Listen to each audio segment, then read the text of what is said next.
اور اس کے بعد پھر انہوں نے لکھی. اور اس کے بعد پھر ایک صاحب حسین علوی کر کے ہوتے تھے جو انفارمیشن یا ملازم تھے حضرت گنج میں، جو پی جی ایم جی کا جو آفس ہے حضرت گنج میں، جی پی او نہیں پی ایم جی، اس میں ملازم تھے. وہ مستقل ناولیں لکھتے تھے، تو ان کی ناولیں چھپتی تھیں کتابی دنیا میں. ہمارے کم سے کم 4 ادارے تھے اس زمانے میں اردو کے.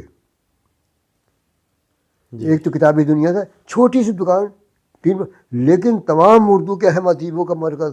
آپ تو خالد دانش محل کو جانتے ہیں، دانشور سے پہلے ہر بڑا ادیب وہیں جاتا تھا اور پیسہ دیتے تھے. مندر سلیم ہر مہینے ناول لکھتے تھے،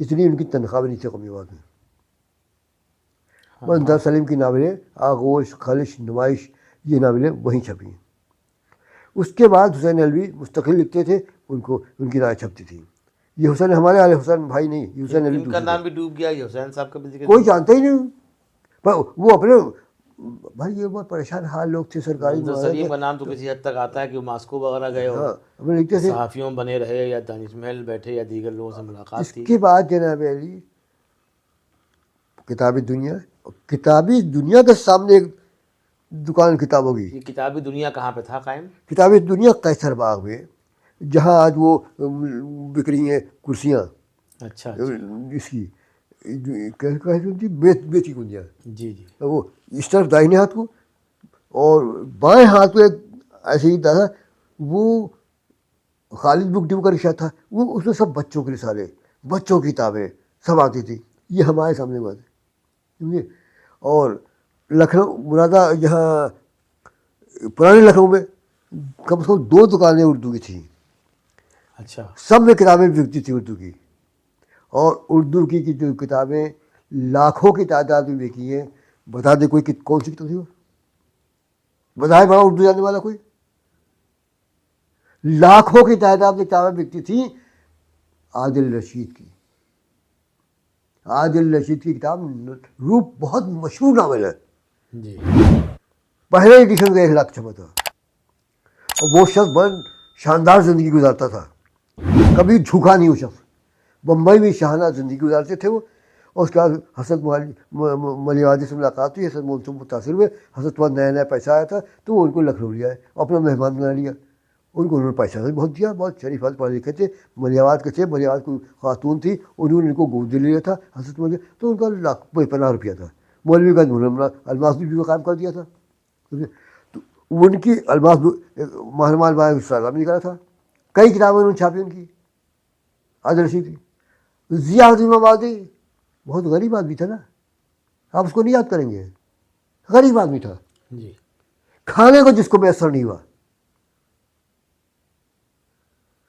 اس کی بیٹیاں تک بازار چلی گئیں، علمیہ ہے، سمجھا. کم سو کہا جاتا ہے، ہم لوگ جانتے یہ ہیں کہ مجھے ان کو مسعود جہاں کوئی شریک ناولیں انہوں نے لکھ کے دی تھی. اچھا. ایسے ہی عطیہ جو ہے وہاں کی دریاوا کی، ان کی شروع کی ناولیں انہوں نے لکھ کے دی تھی. کیا جانتے ہیں اردو کے بارے میں؟ بات کر رہے لوگ، اردو لوگ بات کریں یہاں کی بات. ہم سے ثبوت مانگے، ہم ثبوت دیں گے. خط رکھے ہیں میرے پاس. رونا آتا ہے جو خط دیتا ہے کہ آج میرے گھر پہ کھانے کو لیے ابراہیم صاحب آپ بڑے مخلص سے کچھ روپے تو دے دیجیے. جی. سمجھے آپ؟ آئم ویسے بتائیں، اردو میں اندر لاکھوں کے. اور دہلی میں رائٹر تھا جس کو پبلشر نے گاڑی دی تھی پہلے کمپنسیشن میں. یہ اردو کا ماضی تھا. خوشامد نہیں کرتے تھے، پرشر ان کے پاس آتا تھا، ان اردو کے ادیبوں پاس آتا تھا. سمجھا. اور یہ جاسوسی دنیا اور ناول اور رومانی دنیا کیوں بھول رہے ہم؟ کتنی چھپتی تھی. کوئی ادارہ، کوئی ادیب، کوئی دعویٰ نہیں کر سکتا کہ اس نے اتنے اردو پڑھنے والے پیدا کیے جتنے جاسوسی دنیا میں پیدا کیے. آج بھی ایک آدمی زندہ ہے، آپ کو نہیں معلوم، آپ اس کو پوچھتے نہیں کہ وہ مر رہا ہے بیچارہ. علمدار کون سسور ان کے قومی نیادار والے مجاور صاحب، مجاور صاحب بہترین نثر لکھتے تھے، بہت سی ناولیں ان کی ہیں. ان کی بدقسمتی اور ان کی حسن ناصر عثمانی کی غلطی، انہوں نے خوب لکھا، اپنے نام سے نہیں لکھا. ہاں مجاور صاحب تو زندہ ہے، ان کا بھی ذکر نہیں ہوتا اپنے ہے، نام سے ایسا لکھا ہی ہونا نہیں، چاہیے. اپنے نام سے لکھا ہی اور نہیں. حسن واصف تو اسی زمانے میں ڈوبے ہوئے تھے، اب ذکر کیوں کریں گے؟ بس بیچارہ اسی سے چلتے تھے. ان سے لوگوں نے خوب فائدہ اٹھایا. تو آپ ایسا، میں بات میری بہت آگے چلی آ رہی ہے، بہت کرتا رہوں، بیوقوفی باتیں کرتا رہوں، لیکن حقیقت یہ ہے کہ آپ ویسے کیوں نہیں بننے جیسے وہ لوگ تھے. آپ بھول جائیے عادل رشید کو، آپ بھول جائیے سیاسی بازی، نہ معلوم کوئی غریب بازی ہوتا تھا، آپ علمدار صاحب کو نام رکھ کیجیے. لیکن یہ کہ آج نہیں کل ابھر کے نام آ کے رہے گا. تھوڑی دیر کے لیے گرد آج پڑ جاتی ہے عظیم شخصیتوں پر، لیکن ہمیشہ کے لیے گرد نہیں پڑ سکتی. صحیح ہے. یہ یاد رکھیے. علوی صاحب نے اردو کے اچھے خاصے بڑے عہد پہ گفتگو کی، طویل عرصے پہ گفتگو کی. جہاں اس میں مرد افسانہ نگاروں کا ذکر آیا، وہیں ایک کمی واقعی کھٹک رہی کہ اس بیچ میں، اس طویل عرصے میں کہیں نہ کہیں خواتین نے بھی چوکایا ہوگا، کوئی نہ کوئی افسانہ نگار پیدا ہوئی نہیں ہوگی ہوتا ہے ادھر جو قابل ذکر ہو. کسی کتاب میں آپ نے شروع میں کچھ خواتین کا ذکر کیا، جس پہ چودھری شرف الدین صاحب نے کہا تھا کہ بھئی علوی صاحب نے خواتین کا ذکر کر دیا، یہ تو کہیں اب لوگ جانتے ہی نہیں ہیں. دیکھیے دہلی سے جو رسائل نکلتے تھے ان میں وہ خواتین کے ہی ہوتے تھے. جیسے عصمت کا ذکر آیا تو قرۃ العین حیدر کا ذکر نام بھی بڑا اہم ہے. قرۃ العین حیدر تو بعد میں پیدا ہوئی ہیں. عصمت مقارہ میں ٹوکیو میں لکھنے والی اردو میں لکھتی تھی، تو پتہ نہیں نام لکھا تھا ان کا. جی. ان کو آپ کیسے بھلا دیں گے؟ آپ نے مثالیں پڑھی ہی نہیں. مجھ سے میرے پاس آئی، میں دکھا دوں گا. وہ لیلا علی وغیرہ کا ذکر اس میں کیا. لیلا لکھنوی تھی، اس نے کبھی منہ لگائی اردو والوں کو. اس کی میز تو تھی، ریزرو رہتی تھی کارٹن ہوٹل میں. جج کی بیٹی تھی، کرنل کی بیوی تھی، سمجھا. اور دن بھر وہ کرتی تھی، گھوڑ سواری کرتی تھی. اور اس کے افسانے شمع میں اور آج کل نیا دور میں آج کل چھپتے تھے، کوئی ایسی نہیں تھی. ان کا خط میرے پاس رکھا ہوا ہے. تارے ہفتے کی ناول ہے، وہ بچوں اچھی کتاب تھا، میں نے پڑھی ہے. تو میں نے اس جگہ جب عورتوں کا ذکر کیا لکھنؤ کی کیا ہے، میں اصل یادداشت بہت کمزور ہو گئی، اس سے بڑا نقصان ہو رہا ہے مجھے. تو لکھنؤ افسانے کا جو 226 پہ یہ چھپا ہوا ہے، اس لیے کوئی صاحب تردید نہیں کر سکتے. جناب میں نے علوی صاحب آج ہاک رہے ہیں کل، تو ہم نے کہا بھائی کل جب لکھا تھا، اور یہ کتنی جگہ مضمون چھپا ہے. کتابیں تو بعد میں جمع کر دیا اس کو.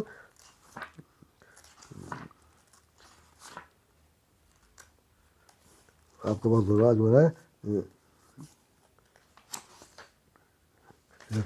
226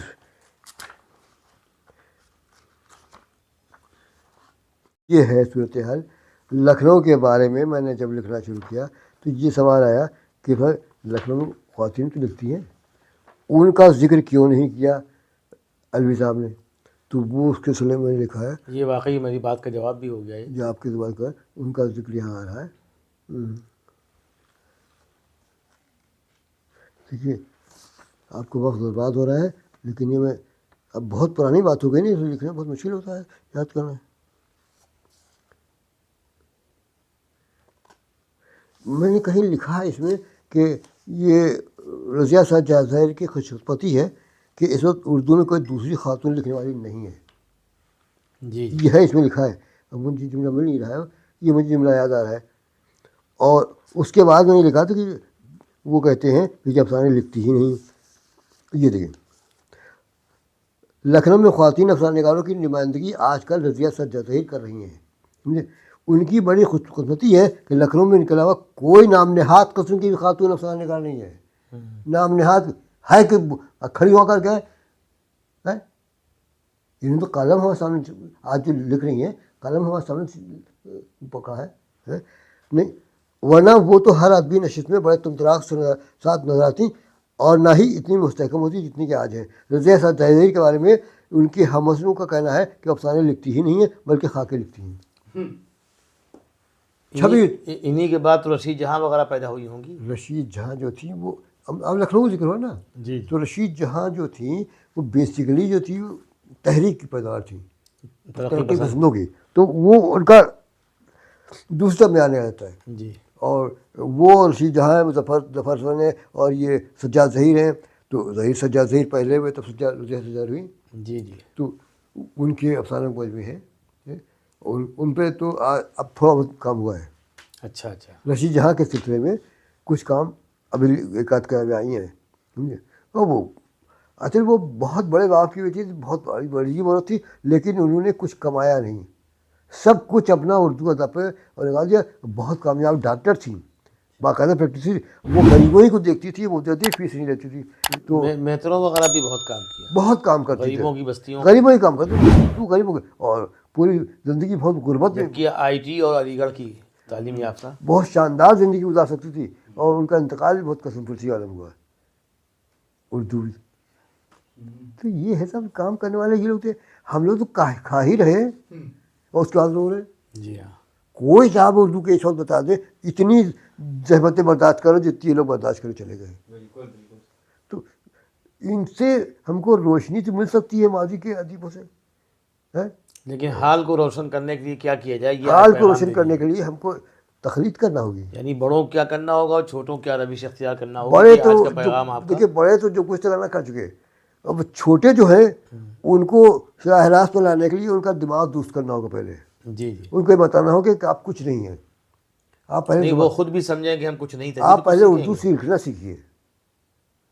جس ادیب کو جو بڑا بننا ہو اس کی کتاب اٹھائیے اور کہیے یہ کتاب دیکھیے اپنی. اردو کے سلسلے میں اپنی غلطیاں خود آپ نکال دیجیے. اردو کے سلسلے میں آپ نے ابتدائی میں کہہ دیا کہ اردو کی خوش بختی یہ ہے کہ عام تو یہ مدرسے والوں کی زبان نہیں ہے, یا مولوی یا داڑھی ٹوپی اور کرتے یا شیروانی کی زبان نہیں ہے, بلکہ اس میں وہ سوٹڈ بوٹڈ لوگ آئے جن کے بارے میں گمان تھا کہ دوسری زبان کے گیانی دھیانی ہیں, یہ اسی میں قابل ترین ہیں, یہ اردو میں کیا کریں گے. لیکن وہی لوگ آئے, اردو کو سجانے سنوارنے لگے.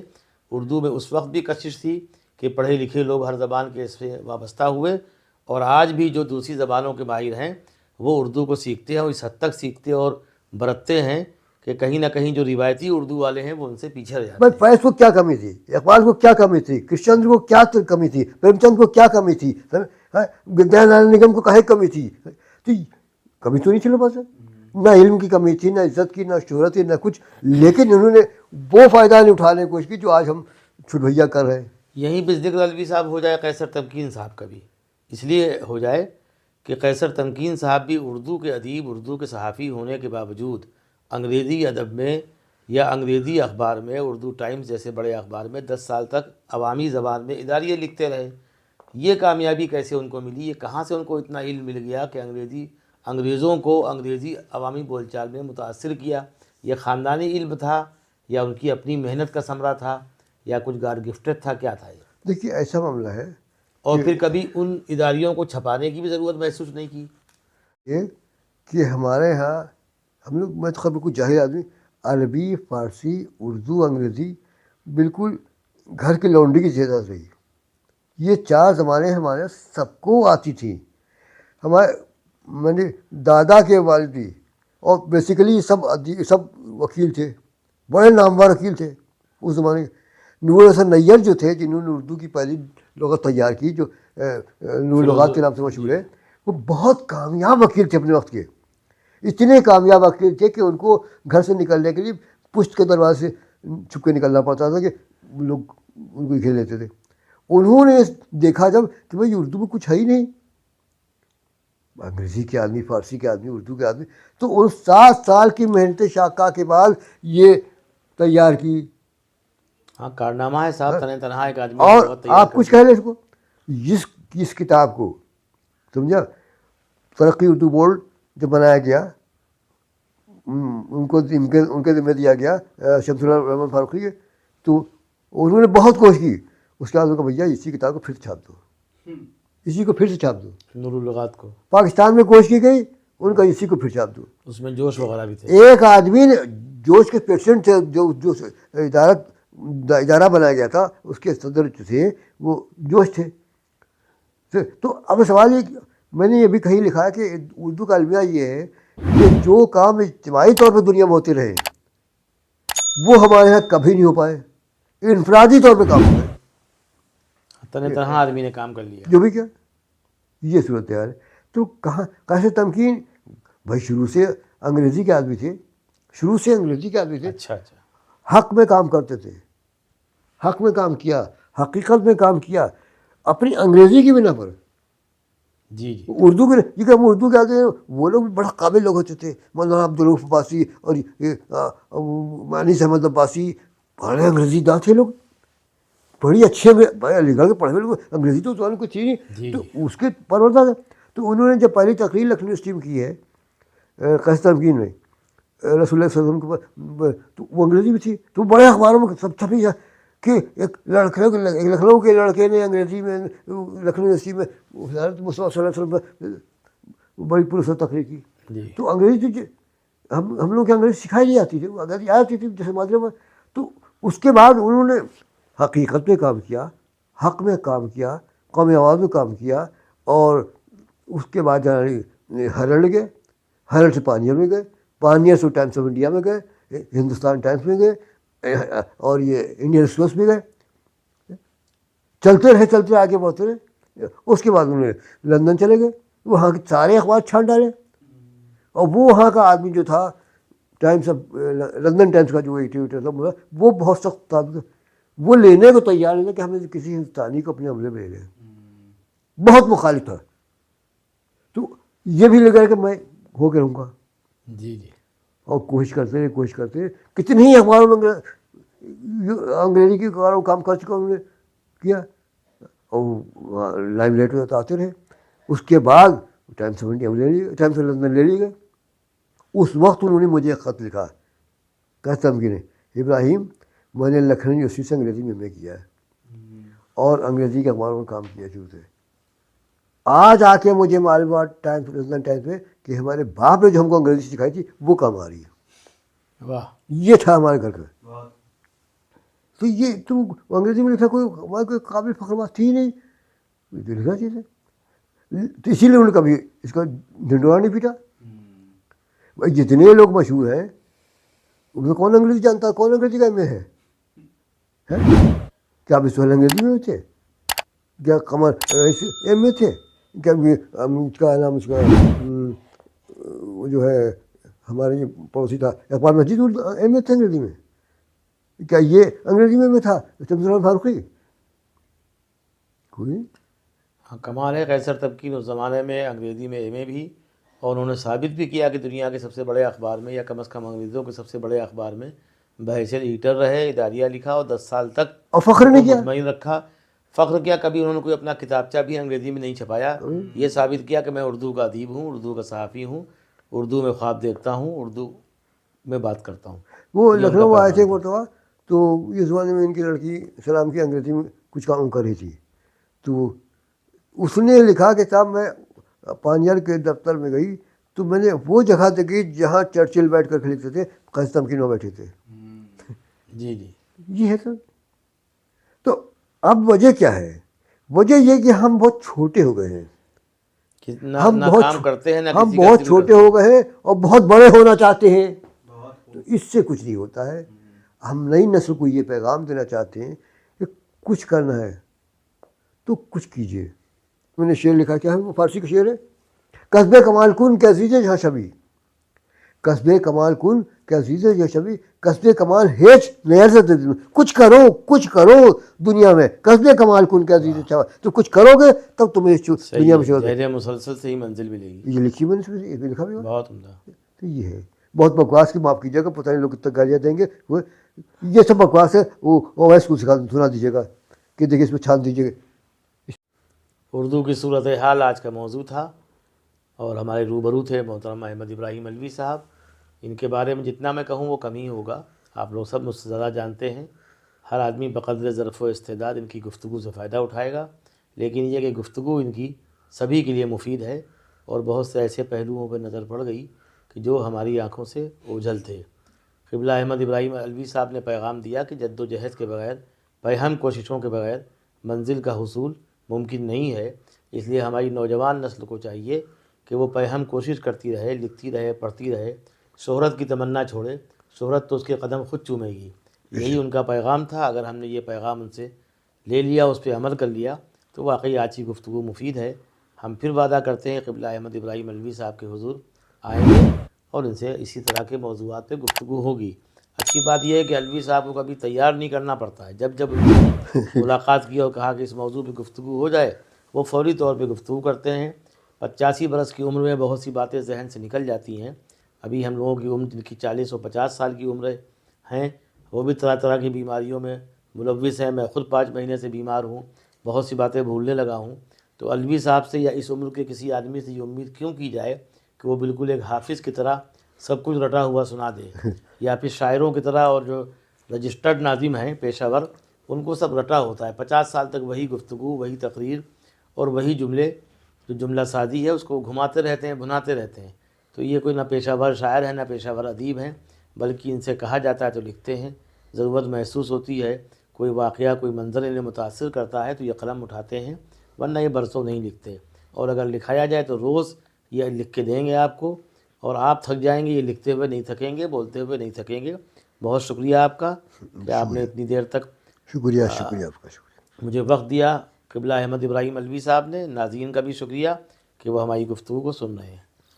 لرن آن لائن کی جانب سے آپ سے بس اتنی التجا ہے کہ ہمارے اس پروگرام کو لائک، شیئر اور سبسکرائب ضرور کریں، ساتھ ہی بیل آئیکن دبانا نہ بھولیں، جس سے ہماری ہر ویڈیو آپ تک اپلوڈ ہونے کے ساتھ ہی پہنچ سکے۔ شکریہ۔